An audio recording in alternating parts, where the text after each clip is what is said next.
Hello, Jay. Can I call you Jay or you prefer some other nickname? So you can either call me Jay or Jorge. Either one is fine. First, I would like you to introduce yourself to everyone who doesn't know you. Sweet. Okay. Hello everybody. My name is Jorge Miguel Rivera Herrans. Most people just call me Jay, and I'm currently writing a musical called Epic. I've been writing it for about 2 years and 3 months now, and it is my passion project. It is the most important project I've ever embarked on, and I'm so excited about it. So I have a lot of questions about it, but first, I know you take inspiration from video games and anime, and I would like you to share with us which aspects of them you're taking to create your songs. Oh, sweet, for sure. Okay, in video games okay, first off, I am a huge nerd for video games and anime. You can ask like either one of my parents. Since I was a kid, I would always be just like enjoy like playing so many video games. The thing I love about video games from a narrative standpoint is that a lot of really good video games have this awesome sense of progression that like hooks you in, right? So whether it's like the level design or it's the idea of like your character gets stronger throughout time, there's so many video games that are just so great at making you feel like you're moving forward, right? And so I'm really inspired by that kind of storytelling in a musical as well. And then also just so many video games have such great scores and music. So that's in terms of video games. And then in anime, this what I love about anime is there are so many over the top moments where the emotion is just skyrocketing and the visuals and everything. I love mixing.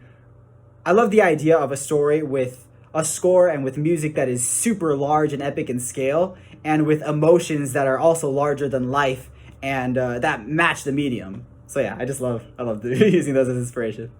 Yes, I heard you thought Shingeki. I'm sorry, Attack on Titan. I think is in English. I'm so And in love with Attack on Titan.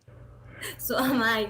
You describe it as epic too. So I would like to, if you could, put in words your definition from epic and how you applied it to the musical. For sure. So the first thing I think about when I like just the word epic in general is scale. And what I mean by that is like super large set pieces. Like the beginning of Epic of the musical, it literally starts with all these warriors jumping out of the Trojan horse and like sacking the city of Troy, and it's the Trojan horse is on fire. There's all these warriors, and it's insane. It's epic, right? So I just love Attack on Titan for that same reason. Every time somebody goes and then turns into a giant, I just like yeah, I get super excited. You're always talking about scales, so I want to ask, how do you define your scales? Because you have to establish what is little and what is big, and how do you do it in the musical? Oh, okay. So I love this question. So the first song, it's super zoomed out, right? And what I mean by that is so all these warriors are jumping out of the Trojan horse. Halfway through the song, Zeus shows up and is like, I can't spoil it, but basically he puts Odysseus into like a really difficult situation where he has to choose between two lives. Sorry, he has to choose whether or not to kill someone. And so there's this like really large moments and there's huge fight scenes, and then the next song, all of that is taken away and it's just Odysseus and the life that he has to decide what to do with. And so what I love about that is that the first song, it's super zoomed out. We have super large in scale. But then in the next song, we zoom in only on Odysseus, on what matters to him. And so I think it's a really awesome way to demonstrate the difference in scale, right? We have this idea of like, when does a man become a monster? And so when we really explore those themes, that's when we take away all the scale and we just focus on the person and the themes and yeah. Of course, it will be wonderful to know where are you going to, where can people listen to those songs or your demos that is not TikTok, not a platform. So right now I have the first 5 songs on my website. Sorry, I have my current draft of the first 5 demos on my website. My only reluctance with like pushing that out to everybody is that some of those songs are going to get major rewrites, just because as I've like continued writing the show, I've gotten a better grip on what the musical language of the show is, and I'd like for the beginning to be as consistent in that musical language as the rest of the show. So, for example, like songs 3 and 4, which are some like songs that like a lot of people know right now, like "Full Speed Ahead," that's gonna get some major rewrites. This song "Ismaris" also is gonna have some major rewrites. But yeah, if people are interested in just seeing the process and seeing like where things, how much things can change over time, then yeah, on my website you can find the first 5 songs. What is the first song you thought of? The first song I thought of for Epic, or okay, that's the first song I thought of for Epic. Well, it's funny because a bit over 2 years ago, my initial intention for Epic was for it to not only be the Odyssey, but to be both the Iliad and the Odyssey. So I was gonna try to do all of the Trojan War in like Act 1 and somehow do the Odyssey. It didn't work out because it was too much, and I didn't want to. I wanted to do all the characters in the story justice. But the first song that I had in mind was oh my gosh, it was something along the lines of the Trojan War. I have to check, but I think it was introducing Agamemnon and Menelaus in this awesome like song where they're like the duo brothers, and they come in and they're like rapping for a second, and it's super intense. So that was one of the first songs I think for Epic. But then after that, I decided like, oh, okay, let's just do the Odyssey, and then the first song of Epic, "The Horse and the Infant," ended up being the first one that I wrote because I tried to write chronologically. So yeah. Awesome. I know you played Jesus Christ in Jesus Christ Superstar with I Matt did. Hopkins. Yes, Yeah. I saw the video. I heard you sing. That was awesome, dude. Oh, thank you so And much. I was terrified for that, by the way. Cause I was sick for the 2 weeks before the show night. Sorry, I didn't mean to cut you off. You were saying? no, no, please continue. It's Oh, great. sorry, I sorry. need to hear more about it. So I was sick for the complete two. So basically, what was the process was supposed to be because they were bringing back alumni for it. So we show up, we'd have like a week or two of rehearsals, and then do the show, right? And I was sick for the 2 weeks before rehearsal, so I couldn't attend the in-person rehearsals. So I was watching like the rehearsal through FaceTime and stuff. Like my basically what happened was I finally was good to go on the day of the show. I showed up for sound check. They ran me through the show super quick in like 30 minutes. So like, okay, you start here, then you gotta sing this song, then you run over here, then blah, blah, blah, blah. And by the end of the show, you have to run all the way to the top of the stadium, and you gotta put yourself on the cross, and then you go like this, right? And then you sing these lines, and I was terrified. And then we did sound check, and there's like an echo from when you sing it versus what comes back to you because it's such a big stadium, and then what you're hearing in the little earpieces. So before it, I was like kind of freaking out. So I'm really happy with how it went. Yeah. So. Oh, there was brief time where they thought they were going to cancel the whole thing because of the pandemic situation, and Yeah, because it was a show that so it was supposed to be done during my senior year at the University of Notre Dame, but then because of COVID, we couldn't do it. So it was really cool. A year later, sorry, half of a year later, we were trying again to do it, but then there were complications in that, and we couldn't do that. So it ended up being a full year later. We brought back alumni. We brought back like almost everybody from the original cast who was in it, and we pulled it together. Matt Hawkins, he did magic with that show. well, and I wish you could tell me. Do you know who are you working with to produce Epic? Are Who am I you? working with to produce Epic? Yeah. That's a good question. So there is nothing that is set in stone yet, right? I will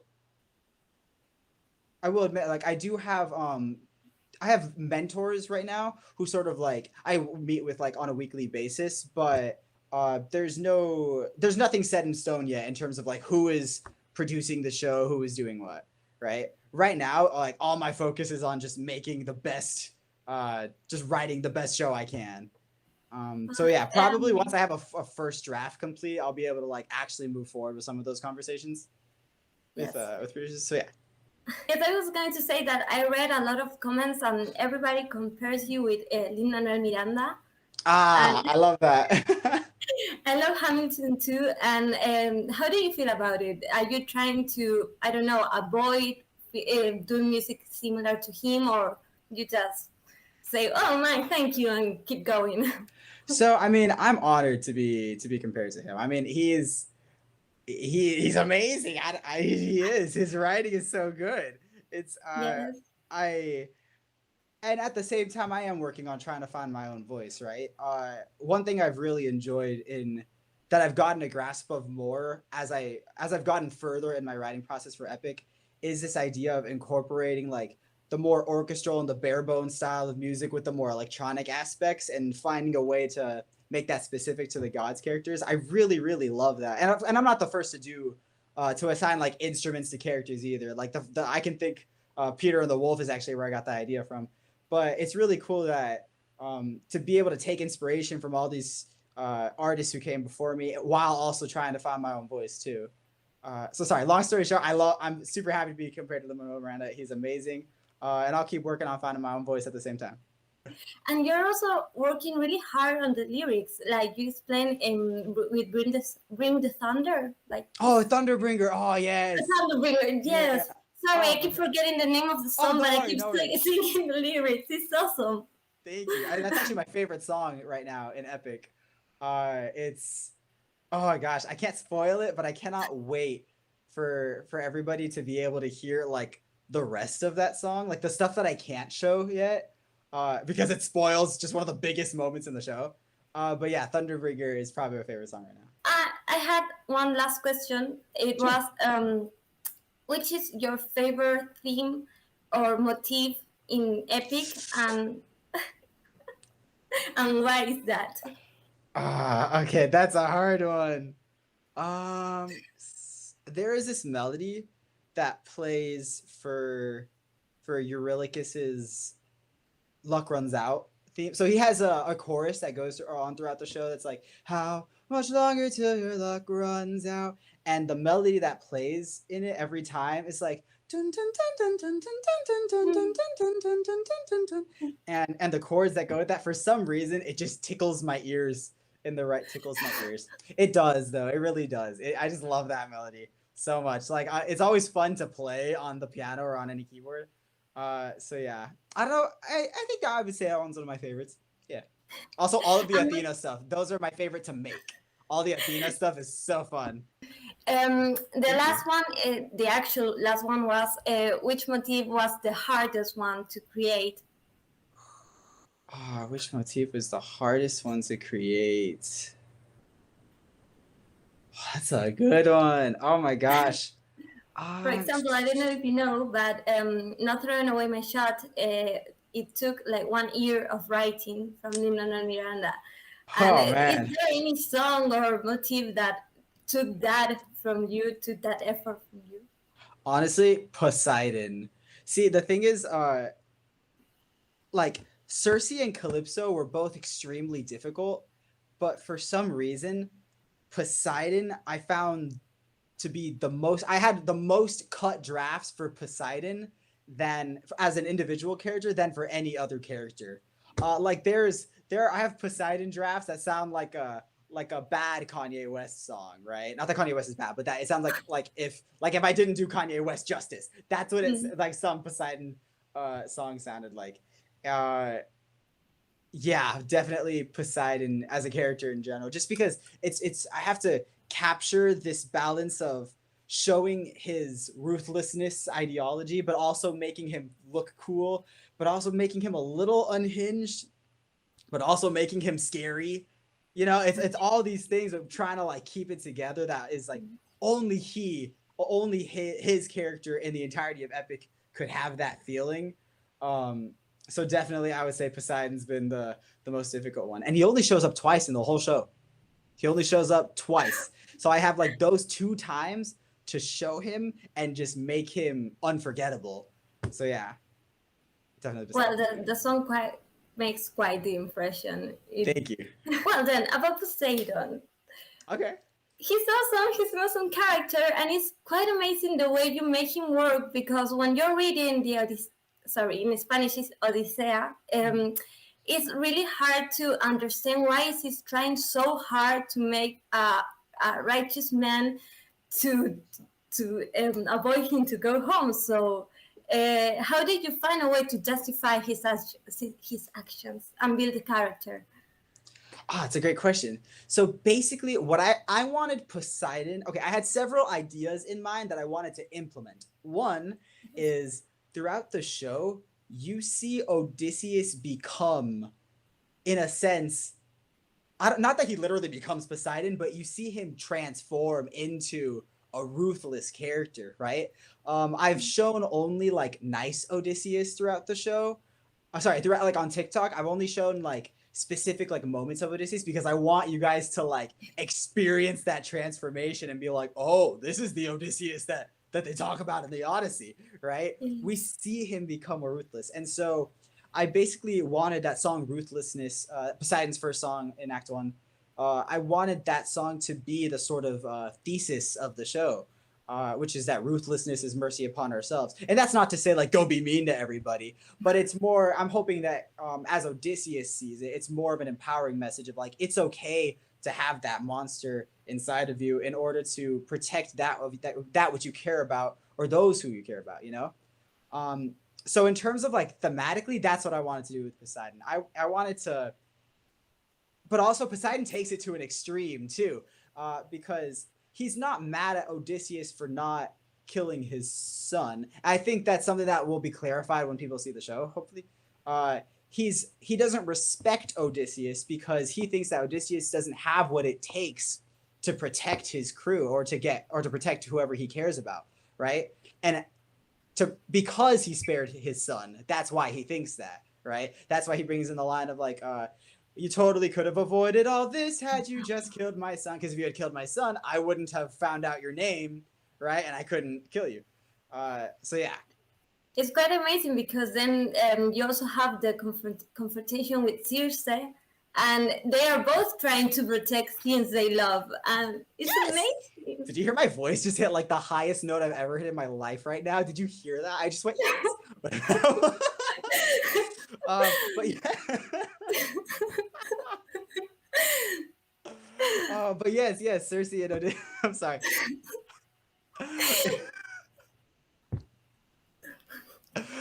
I want to like just like have me saying that yes just like 10-hour loop just that I'm gonna put that on YouTube. But yeah, it's cool that you bring that up because Cersei and Odysseus are both in that moment. Cersei is her has her own form of ruthlessness, right? What's really cool about the epic iteration of her is that it's not simply I like to turn men into pigs. Which I'm not saying that is the case of the source material, but I've heard people make the argument that that's how they've interpreted it. Um, what I love about this iteration of Cersei versus Odysseus is they're both trying to get something. Cersei claims that she has nymphs that she is trying to protect, and Odysseus wants to retrieve his men who went missing. So in a way, they're both like having something to fight for in specific, and they're both ruthless about it, or they're both trying to be ruthless about it. So yeah. So cool. Um, what do you think that people is going to feel when the production is finally over? Because you had a lot of people waiting for it, me included. Oh, what So do I know how I hope they feel. I hope that we're all like, yes, finally. You know, that would be a lot of fun.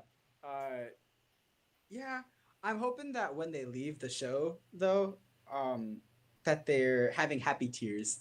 I'm trying to find an ending for the show that's like, it's not sad. Like when I say tears, I don't want it to be a sad ending. I want it to be a happy super happy tears. ending. Yeah, I want it to be like, oh my god, he did it. You know, like I want it to be like, yes. You know, Yes. so that's the goal. That's what I'm trying to go for. So hopefully when they see the show, it's a lot of excitement. I hope that people while watching Epic feel the same sense of like awe and wonder uh, that I would get as like a kid. I don't know. I'm thinking of like times I watched like Star Wars with my dad and things would happen. We'd be like, oh, you know, or like just playing a video game. And just being like, oh my gosh, that's so cool. I hope that that's what people feel like when they finally get to see Epic one day. And have you ever thought about a way of making it worldwide? Oh, so if everything goes well, right? Uh, my goal is actually for it to be a touring show. just because there's a lot of people who, if I understand correctly, there's a lot of demographics who can't necessarily just book a flight to New York on a whim, you know, and that can be very expensive. I would love if instead it's sort of like the same structure as like what a pop artist does, where they go on tour and they go like everywhere instead. And so it's like, oh, that stadium that's near you, they're doing Epic on Friday, and everybody in the stadium's packed with people. I don't know, that'd be fun. Uh, that's at least one of my goals. I would like for it to be a show that goes all over the world. That's my goal. That's one of my Well, goals. Also, I have another goal where like hopefully Epic is an anime musical one day. That would be cool. Could you imagine? That'd be fun. that would be so But great. yeah, And I thought I right? saw someone making an animation about. I think it was the inframundo en español. I don't know how to say it in English. Inframundo. Yes, the music is Oh, the underworld, the underworld. yeah, the Yeah, underworld. yeah, Yeah. yeah. Oh my gosh. So that was her name, her artist name is Zenzi Fable. The real name is Alex, and they're amazing. Oh my gosh, they're so good, so amazing. I saw that. They've made like awesome. They've actually made emojis for Epic, by the way. I don't know if you're on the Epic Discord, but we have like all these like emojis now for like every character almost. Oh, There's this really funny one of me as Odysseus going like, like that. That's my favorite one. But yeah, there's a lot of sorry, cool ones there. I don't use Discord, but I Oh, should that's join fine. the community there too. It's a lot of fun. I totally recommend it. If you jump in, if you jump in and like pee me, I'll be like, oh my gosh, it's Henny. Henny's here, and so it'll be fun. So warm. That's the word, warm. Like and also I wanted to ask. I know you're working. Athena is actually one of your Sorry. college, university. Ah, yes, yes, Tegan. So Tegan's great. She's been helping me with voicing some of the demos for stuff, several of Yes, the demos. So right now she voices in my current demos Athena and Cersei. She's helping me with those. Yeah, I heard she's amazing. Are you going to she's work so with good. someone from your university else apart from her? Am I going to be working with someone from my university apart from her?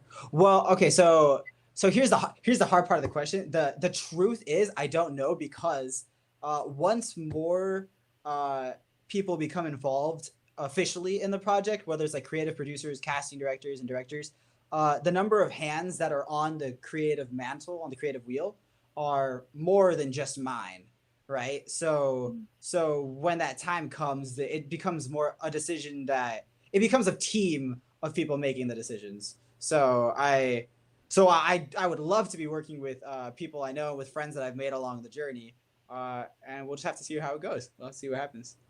Yes. And this is more like a personal question, but how did you manage to work on Epic? And also, I don't know, are you working or studying something else apart? So I graduated from the University of Notre Dame a year ago, and then I decided to dedicate full time into writing Epic. And slowly but surely, I'm trying to figure out my life, trying to figure put my life together and stuff. Like recently, I started a Patreon, just to help in order to well, do more Epic stuff. Yes. But yeah, slowly and surely, we'll get there. You know, Yes, I totally we'll see. understand. I should finish university this year, and I'm like Oh, figuring sweet. out what is going to happen with my life after this. So that's Oh why my I gosh, yeah, it's that so suddenly all that pressure is like on, and we're just like you know. yes. Am Are you planning to study something else apart I from planning music? to study something else? Uh, I'm not sure. I'm not sure. I don't. I wouldn't discard the idea completely. But yeah, yeah.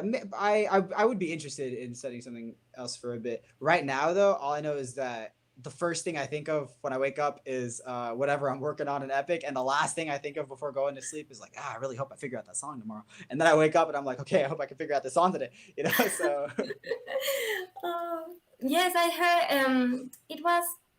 Sorry, I don't want to sing because I don't do it right. But it was, I think, do, sol, mi bemol en español. Bemol, could it be? some music with violins. I think it was for Penelope. I couldn't listen Ah, to it. yes, yes. Da da da da. All the Penelope stuff. Yes. Yeah, I don't know if I figure out the notes, but it was something like that, right? yeah. So that's actually the song I'm working on right now. It's what's really hard about this one in specific is, uh, so honestly, here's the thing. I want to do all of these characters justice. I want all of their. I want every single character. What I would love is for that I can play you music without the lyrics, right?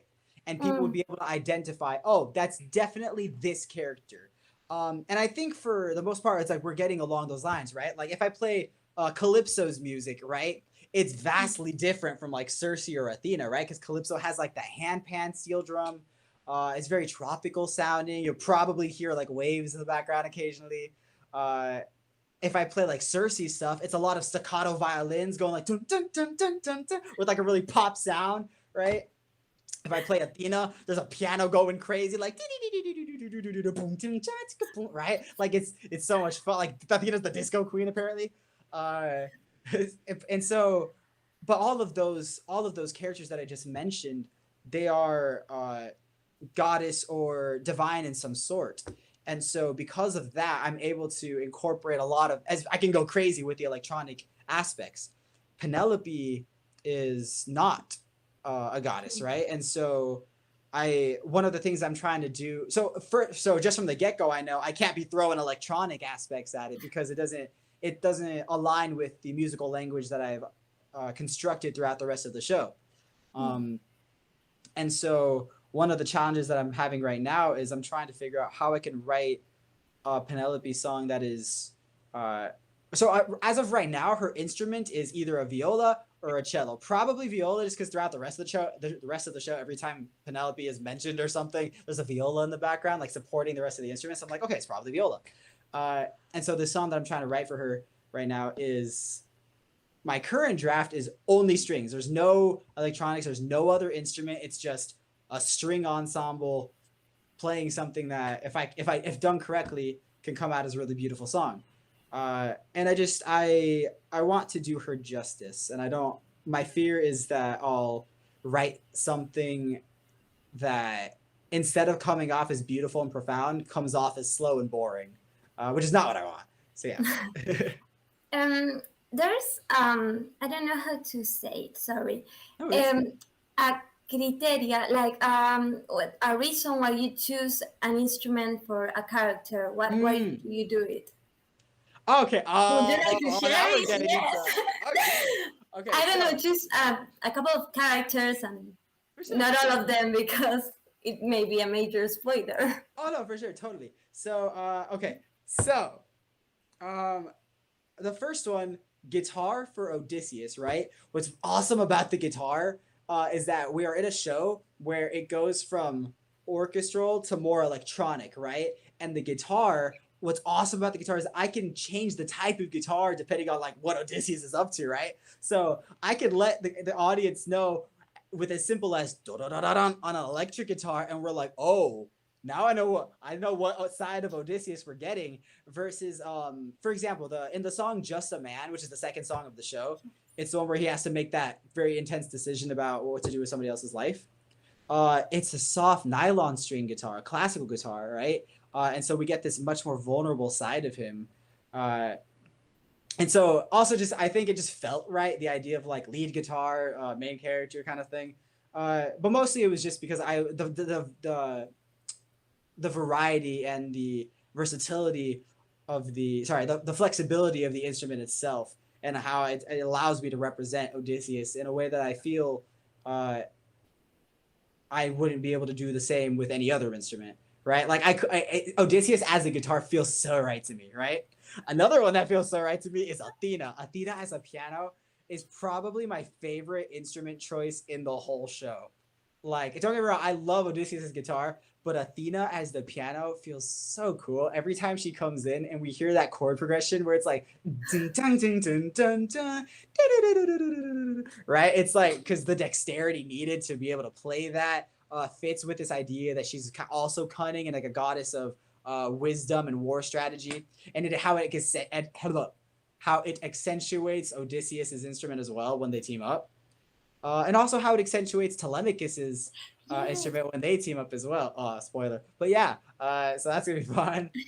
But you're also using violas with Telemachus because uh, Oh, sweet. Yes. So in the background of Telemachus's music, you could also hear violas because it's cool. We can have like familial traits in the music because if I identify Penelope as as the viola and Odysseus as the guitar, and then then Telemachus's main instrument is this sort of indie piano, but in the background you hear a guitar and strings, you can almost feel the familial traits in the music. Uh, but there's a reason why his main instrument is actually a type of piano. And I don't want to spoil anything else. But yeah, okay. Well, uh, thank you. of course. So great. Well, it was really nice to meet you. It was so And great to meet you. yes, and we're hoping to see Epic in theaters someday. That would be fun. I hope so too. I really hope that happens. That would be a bummer if it didn't. But yeah, sweet. Thank you so much. And again, if you have any other questions, I'm happy to answer them. Please feel free to message me. I will do my best to answer as quickly as possible. Oh, thank you so much.